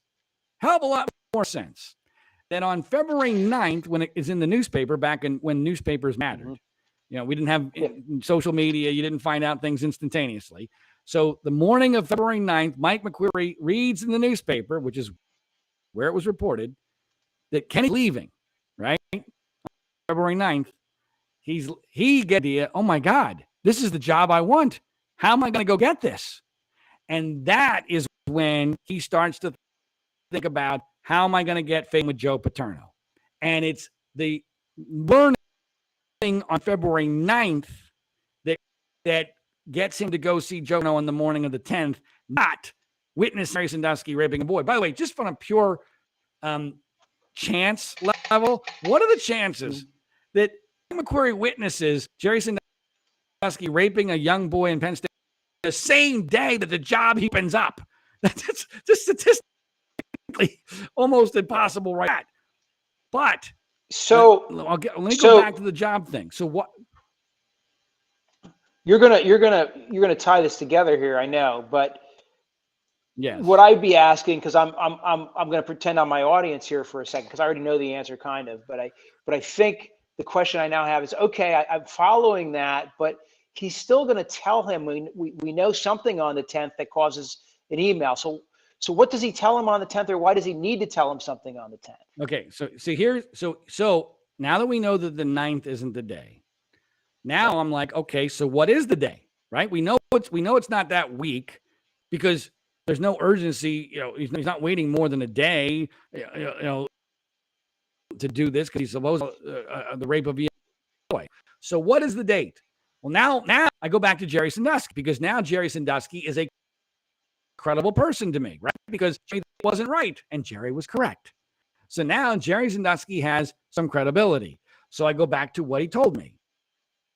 And Jerry, part of why that February 9th date isn't right is because I wouldn't have taken Alan Myers out of school. But I remember this episode that Penn State ended up asking me about being connected to two things. My book coming out, his infamous that the prosecution tried to use as somehow a confession, which obviously was not. It was just very ironically, unfortunately titled. And me being up for the Virginia head coaching job. He said that those two things were attached in his brain to the episode that he was told by Penn State somebody witnessed in a Penn State shower. Right. Well, we then go back, and I had a supporter find an incredibly important newspaper article. The newspaper article is from December 31st, the Sunday of the year 2000. So it's December 31st, talking about something that happened on Saturday, the 30th. Mm-hmm. And on Saturday, it's a feature on Sandusky, and he's doing a book signing, his first book signing in State College for his book Touched on that Saturday, December 30th. And he learns on that day that he does not get the Virginia head football coaching job. Al Groh got that job. So that happened on the same day. And then his recollection was taking Alan Myers across the state from a signing back to State College. Well, guess what? On December 29th, there was a book signing in Washington, PA, where across the state from State College. Mm-hmm. So here's what together, and I have a great interview with Jerry Sandusky's college roommate who had no idea why I was calling him, who was very interested in what was going on at this time because he had a son that was going to the University of Virginia. So here he has his former college roommate potentially being the head coach of the school where his son's going to school, right? So this is very memorable for him. And he and Jerry have a phone conversation while Jerry's making a pit stop trying to pump his car with gas on the way from Washington to State College on December 29th of 2000. So now this is all starting to fit together. Here's what happens. On December 29th, Jerry starts in Washington, PA, does a book signing, a lunch that afternoon. He and Alan Myers drive from Washington to State College. They have a workout in State College. They then go and take a shower together, which Alan Myers was 13 plus years old at that time, an athlete, 2.5 years from winning a high school varsity letter on his team. He was not a young child. He considers Sandusky to be a surrogate dad. They take it out. McQuarrie is doing nothing on December 29, 2000, because it is the quietest night of the year on campus. This is correct. His testimony is accurate. December 29th is literally the quietest night. I believe that Mike McQuarrie was at home watching the Peach Bowl between Georgia Tech and LSU. The game ends at 8:37 or 8:38. and that gives him the right amount of time to go from home to the Lash building because he's bored out of his mind after watching football all day. And that is when he hears what he says are slapping sounds in the shower. He peers by his later testimony through a smoky window or mirror, and for 2 or 3 seconds sees Jerry Sandusky doing something he doesn't even know what with a boy. There are 6 weeks between December 29th and February 10th.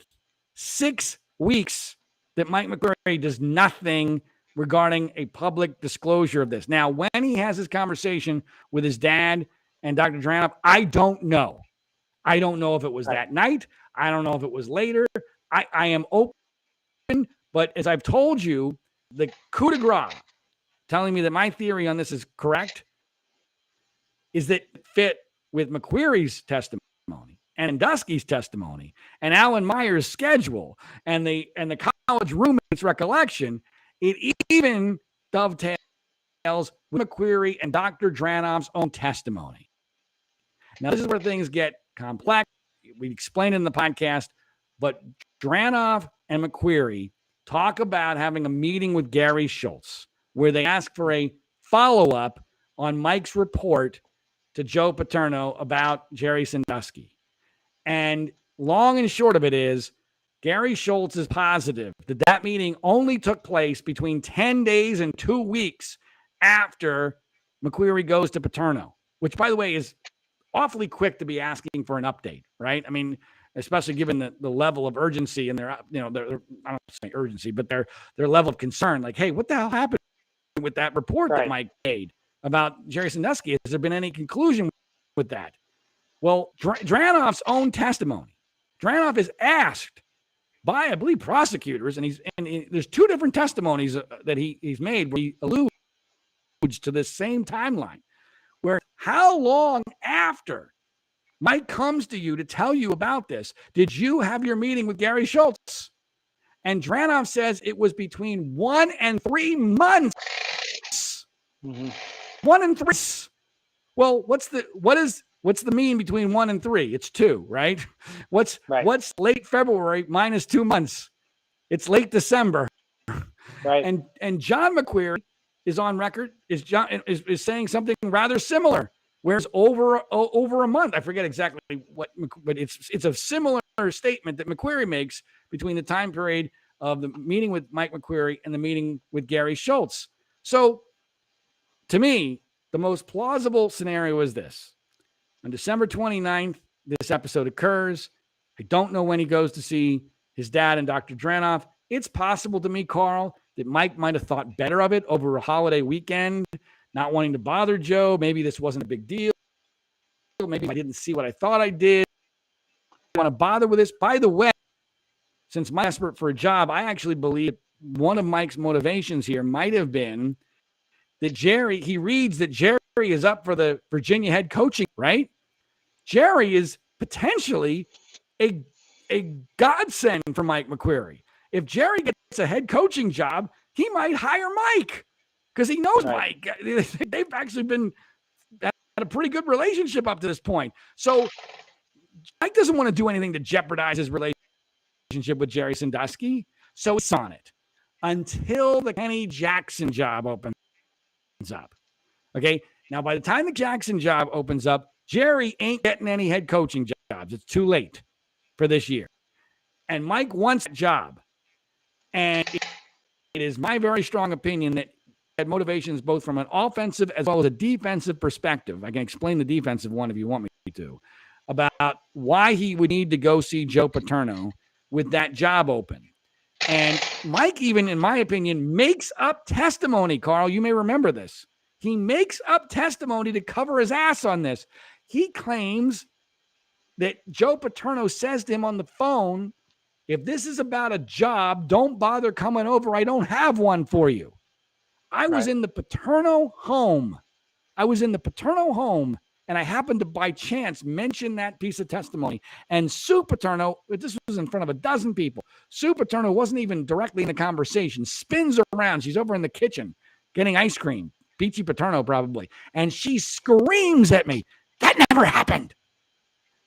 And she was there that day, Carl. She was there that day. So Mike is making shit up to be able to throw people off of what really transpired here. And by the way, the Kenny Jackson job blows up the entire cover-up theory, because guess what?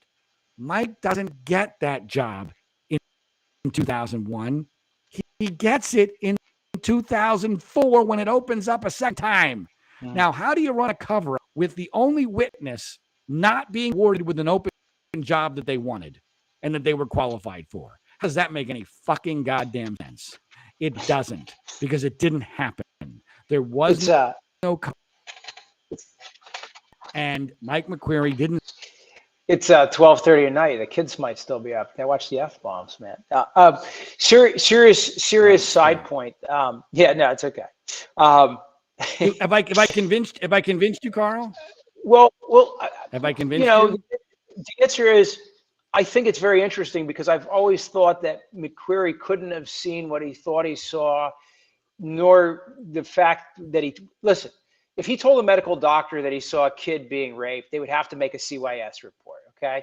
And there was nothing about his father that led me to believe that he isn't very serious about his job, and he wasn't sensitive to kids. The same thing with Dr. Dranoff. And McQuarrie changed his story so many times, but there was something else unique about him.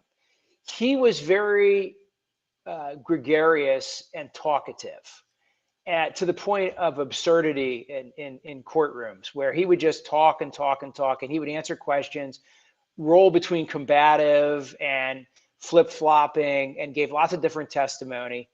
And we know that the attorney general got a hold of him and sat him down in a room for a couple hours on one of the first go-rounds. And I always felt like he was somebody who kind of wanted to say what he thought you wanted to hear. So if you remember with the ESPN reporter or whatever, early on, he said he saw a rape, and then the ESPN guys emailed him and said, well, you saw a rape, and what exactly did you do? And he was like, no, I didn't see a rape, right? Because he didn't want to say I saw a rape and did something, because he was kind of backing off the original story. I always felt with him that, and pieced this together in a case where you already know that the police are leading witnesses and telling them what they need to hear and denying it all along. But again, they were caught several times. So I suspect that McQuarrie may have not really seen anything of moment, might have, even if a fair and partial investigator had gotten to him, someone who actually just wanted to know what he remembered and what he saw, they might not have walked away with much. So I always felt like it was problematic in that area the entire time. And by the way, interestingly, that's one of the areas where the jury gave some acquittals, right? McQuarrie's own testimony. Well, you won one of those acquittals thanks to your cross-examination of Mike McQuarrie. I mean, you know that, which I told you, and I don't know if the public knows this. Yeah, they handed me the file folder right before and said, yeah, original plan was you're not going to be talking in court, but here, after lunch today, you're going to cross-examine the next 3 witnesses. So I did the best I could, right? Which is what you just said there is a bombshell that in a rational world would make news. I mean, Joe Amendola, who was a celebrity at that time, Jerry Sandusky's lead defense attorney, decided at the last second he was not going to cross-examine the primary witness in the entire case, Mike McQuarrie, because he told you that he had some family conflict, right? Didn't feel right about it. He said he didn't feel comfortable because he knew them or knew the father or knew the uncle. They were, Grand Poobahs in the same Elks. I don't remember the exact, but it was just very bizarre to me. It's absurd. It's absurd. It frankly, there have been cases that have gotten new trials on far less than that, as far as John, did you ever go back and look at my signing statement when I entered my appearance, because that judge wanted me to enter my appearance and he was all hot and trot about that. And my concern was didn't want to enter my appearance because we were not adequately prepared and they weren't letting us become adequately prepared. And the government was throwing documents by the thousands of pages at the last minute. They were the judge is denying continuances. He said, I got to enter my appearance. So I put a signing statement on there, which is a completely made up thing in a regular court, right? I threw the signing statement on there just for historical little quirk. Presidents, when they sign bills, will put a signing statement on there. So me being the smart ass that I am, I put a signing statement on there. And I said, I'm only entering my appearance because otherwise this poor guy's not going to have the assistance of an attorney that he needs. But nonetheless, we're not prepared. My fear is we're being forced into trial without being prepared. Some of the problems in this trial can go to the competency of the counsel. Some of the problems in this trial can be racked up to the fact that the government worked this judge over really, really well to make sure that the defense wasn't prepared. And some of this can go to the judge who, for whatever reason, had it in his head that he had to complete this case to the point where he would not allow continuances. He wasn't going to have continuances. He was having secret meetings up in a hotel room at one point that I didn't know anything about until years later, involving prosecutors and other judges.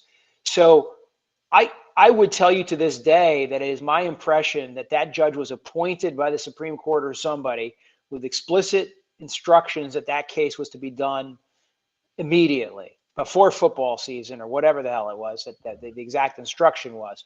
But I always felt like that. And in the meantime, we got a crazy grand jury judge, who's in bed with the prosecutor, writing little fluff emails back and forth about how guilty Jerry is.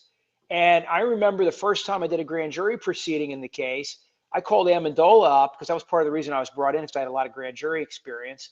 I called Amendola up and I'm like, these guys are asshole buddies. This is not good. Like, they're laughing and carrying on in the session, and the judge said he'd get back to us on any exculpatory information. That grand jury judge couldn't find any exculpatory information. Now, he was removed by the Pennsylvania Supreme Court quietly after all this happened, but I don't think the public or us really know why. And I don't think we'll ever know exactly why, but I believe it's because of his mishandling of the Sandusky case. Well, Carl, there's so many different elements of this case that the public doesn't know and the media doesn't know that are mind-blowing.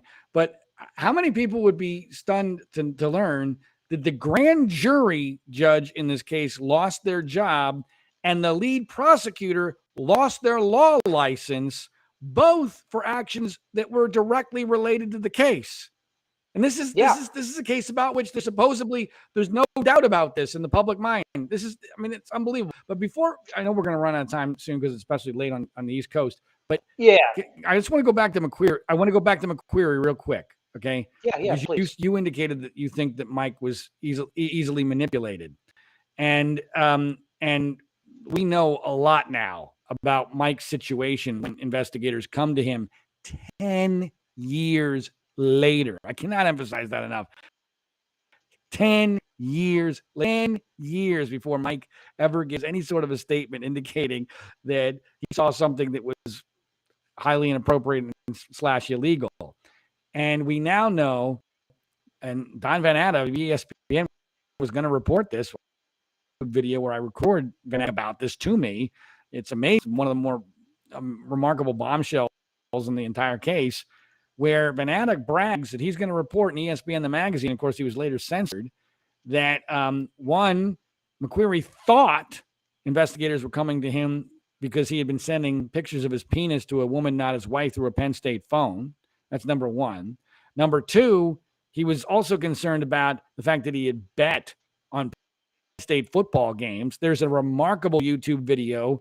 I don't know if you know this, but a Penn State Rutgers game that ends with Joe Paterno almost getting in a fist fight with Rutgers coach because Rutgers was so pissed off that Penn State had run up the score at the last minute. Guess how they ran up the score, Carl? Mike McQueary threw a 40-yard touchdown pass in the last play of the game so that Penn State could cover the spread. This is a guy who bet on college football games. Obviously,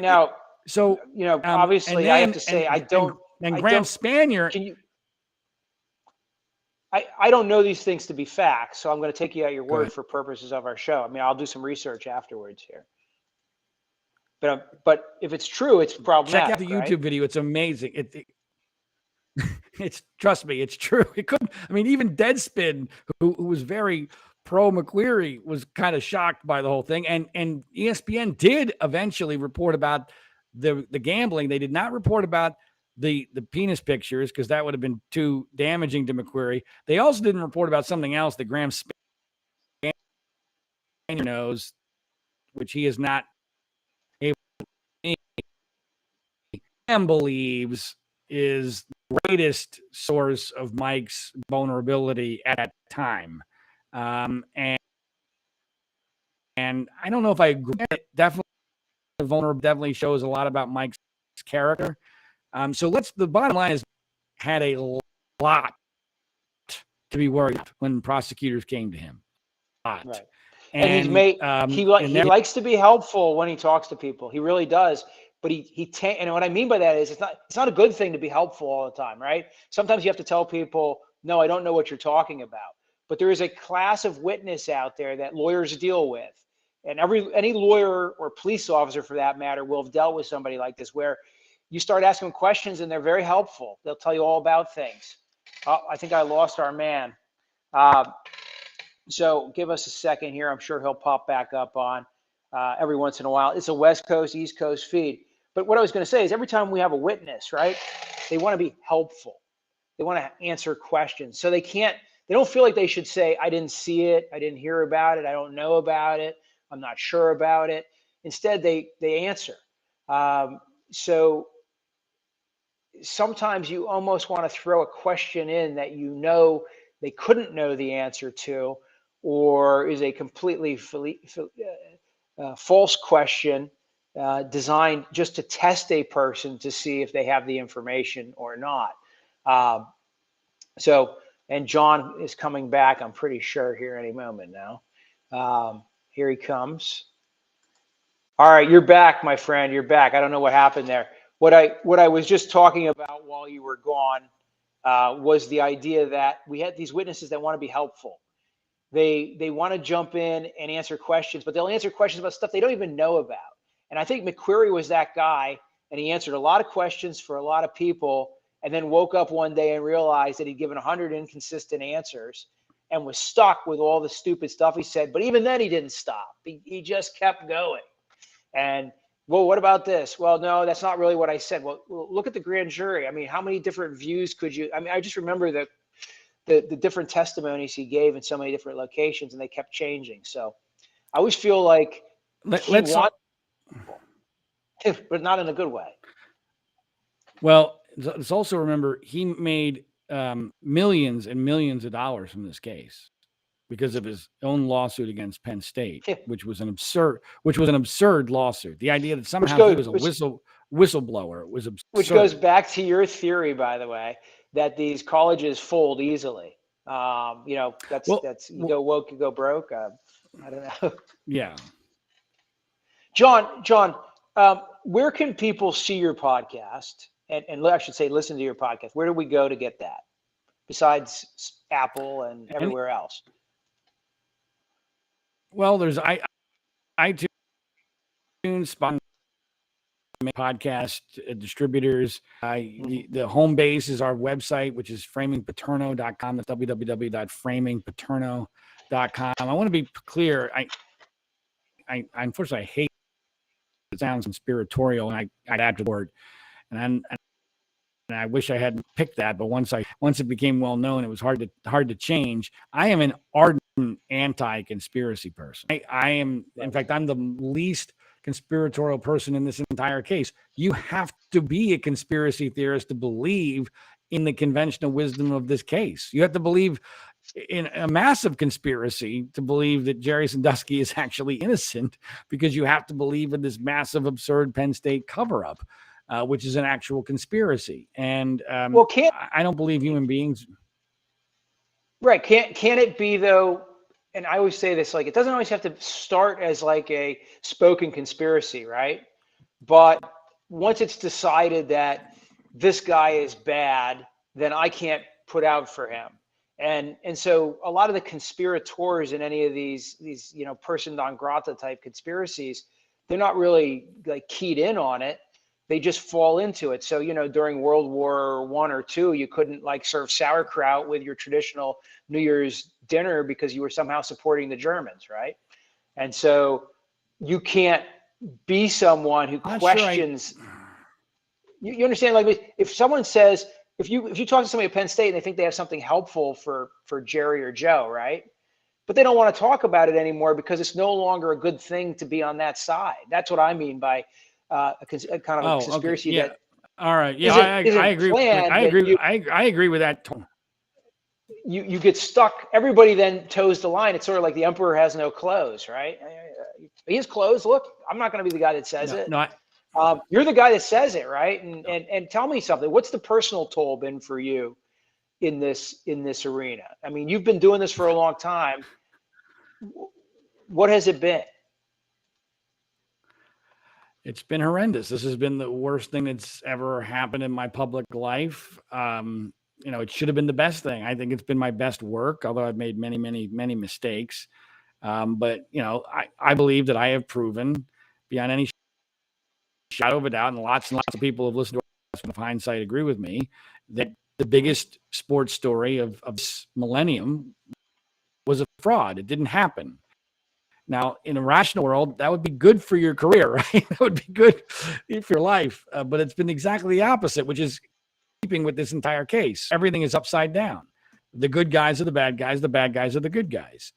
And, it's a miracle that I'm not divorced. I mean that pretty seriously. By the way, one of the many ways that I try to convince people just on the very eye level that this case doesn't make any sense is with the issue of divorce. Carl, I don't know that you've thought about this. I don't think we've talked about this, but let's take a look at the scorecard. Jerry Sandusky, not divorced, which is unbelievable. Grant Spanier, divorced. Gary Schultz, not divorced. Tim Curley, not divorced.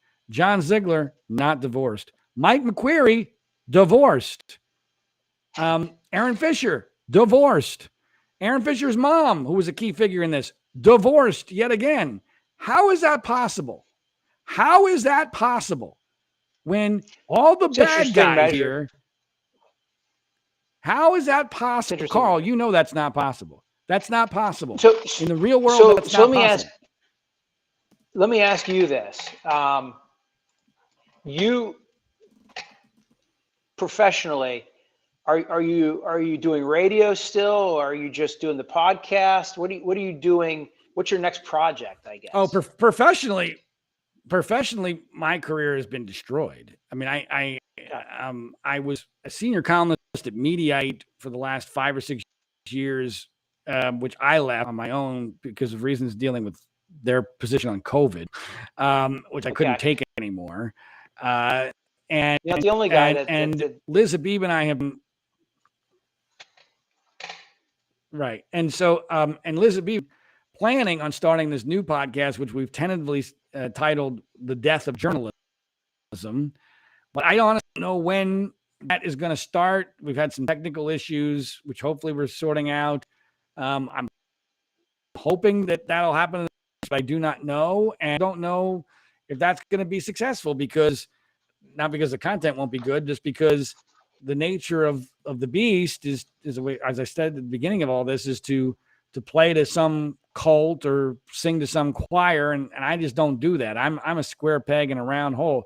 So really the only chance of reviving my career is if something happens with Jerry Sandusky. I'm kind of in the same boat as the administrators. I've tried to explain to the administrators, Spanier, Curley, and Schultz, to only some success, that their only hope at this point, much like for Joe Paterno, is if Jerry Sandusky somehow gets exonerated, which is a long shot because of the massive factors against, by the way, Jerry's own stupidity, because Jerry continues to be hesitant to go into federal court, which is the only place he would have a chance. And you've actually explained to me partially why that's happened, because you have experiences with the listen, my audience knows I've been to jail.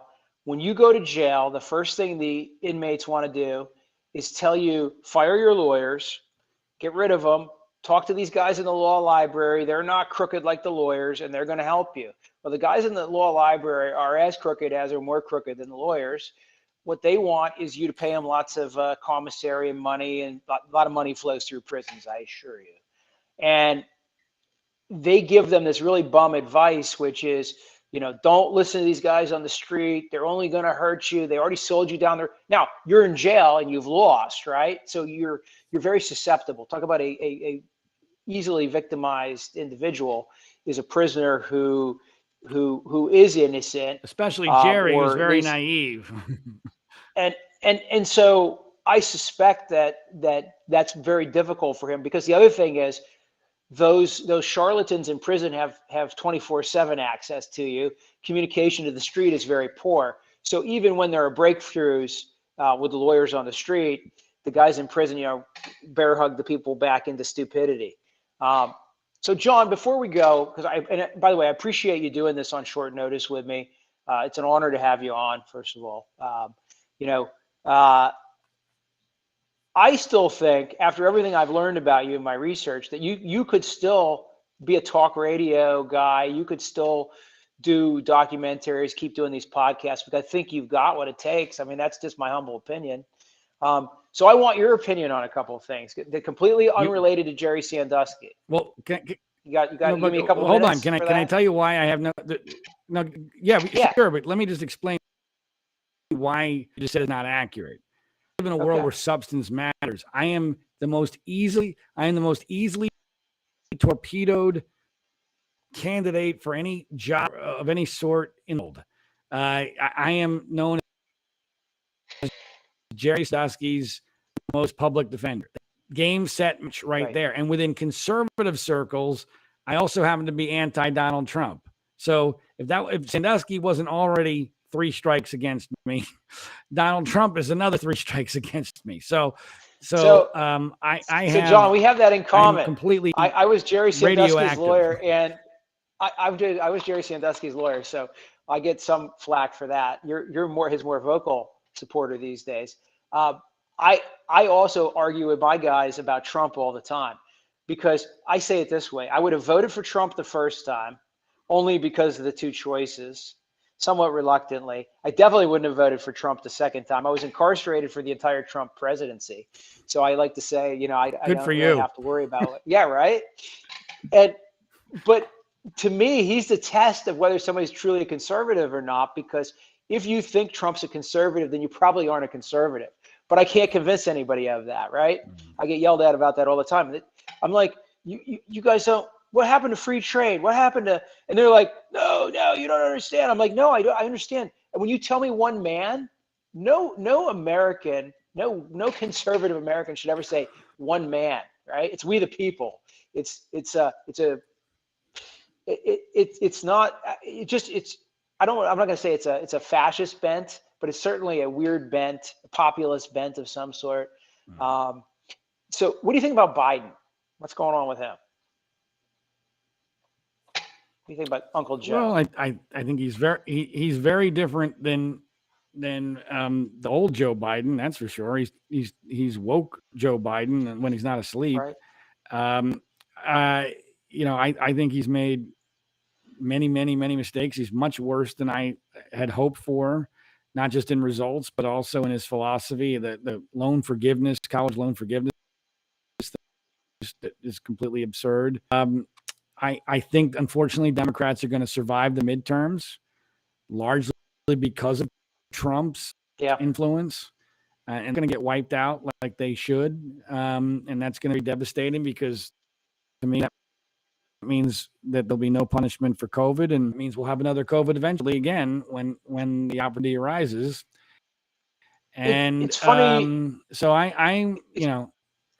It's funny you mentioned Biden being woke, because a lot of people don't really realize that he and Elizabeth Warren, for instance, used to be at loggerheads with each other, right?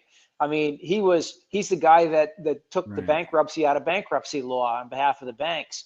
So the new Joe Biden is definitely a way different cat. What about Putin? What do you think is going to happen with Russia?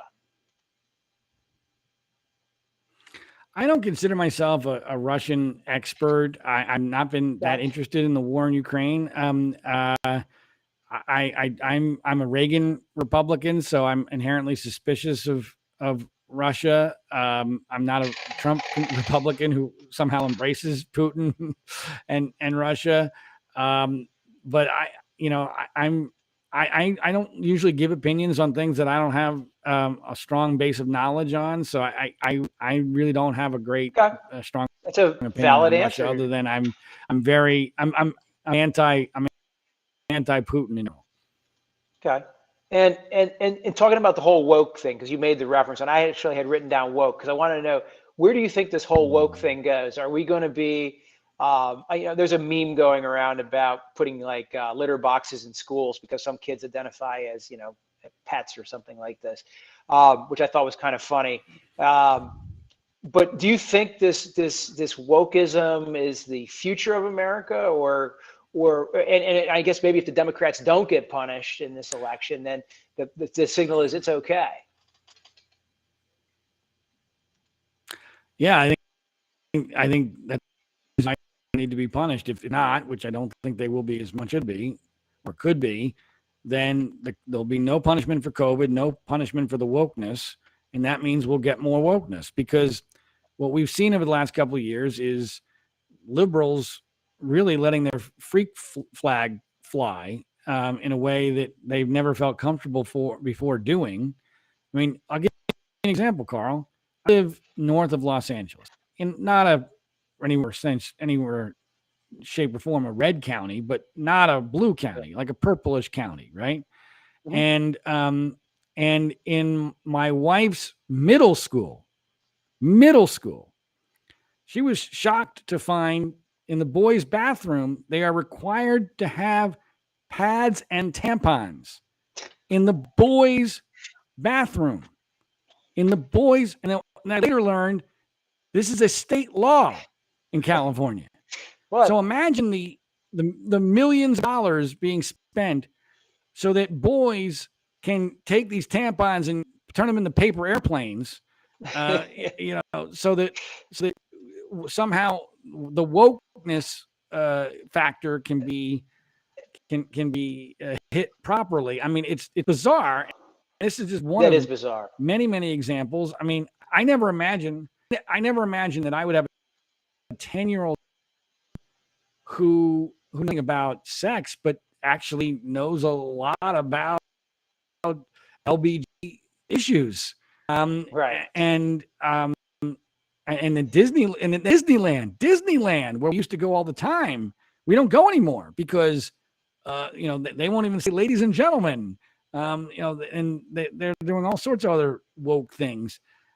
So I'm a big believer that the rest of the country will be like California if they're not vigilant. And I think Hmm. Pennsylvania is kind of an interesting example of that, because Pennsylvania, I grew up there and I can't figure out Pennsylvania politically at all. When you look at the Right. results of the last few years, how do you get voting 20 team, but having Wolf as your governor for two Yeah. elections, and it looks like you're going to replace him with another woke liberal as your governor. Listen, my problem is And by the I way, voted you had a for Republican. I voted for a great Republican for governor, right? But he didn't win the primary. And my friends here in Pennsylvania, my Republican friends, I vote Republican.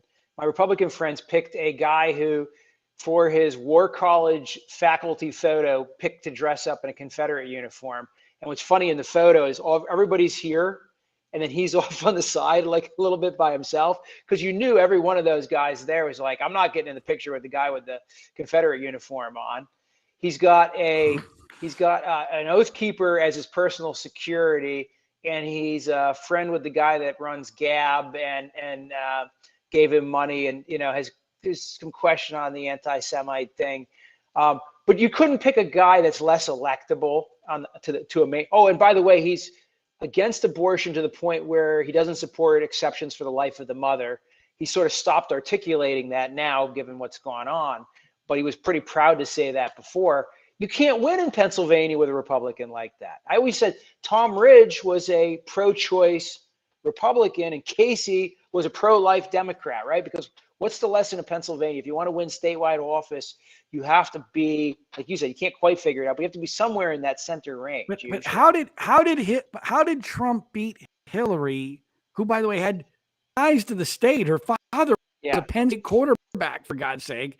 How did Trump beat Hillary in 2016 in Pennsylvania? And you guys, after COVID, gonna elect all these liberal Democrats?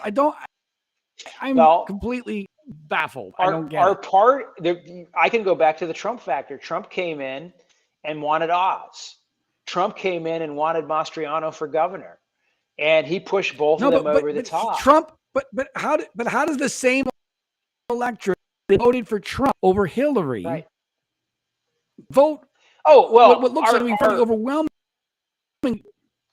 Yeah, because our guys who voted for Trump, a lot of our Democrats and middle of the road guys who voted for Trump didn't really become Republicans. That's like a fallacy, I think, that some people in the state had, that Trump brought all these new people to the Republican Party. Trump brought populism out, and there was a lot of people who voted for Trump, I think, because they just didn't like the usual suspects, and Hillary was one of the usual suspects. So I feel like Trump got enough of that stick it to the man vote. Let's put this business guy in, successful or unsuccessful. I think that's what it was. I'm not, I love Trump as a marketer. I love Trump as a guy who certainly is an entertainer. I think he's a terrible freaking president. And this pile of classified documents mixed in with old scrapbooks in his basement somewhere.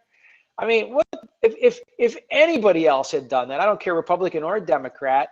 Everybody who says it's no big deal, their minds would be exploding right now, and they'd want to hang the guy and send him to Guantanamo Bay for those imaginary bargains my QAnon friends keep talking about. But I don't know. I digress. But I wanted. I agree with that. By the way,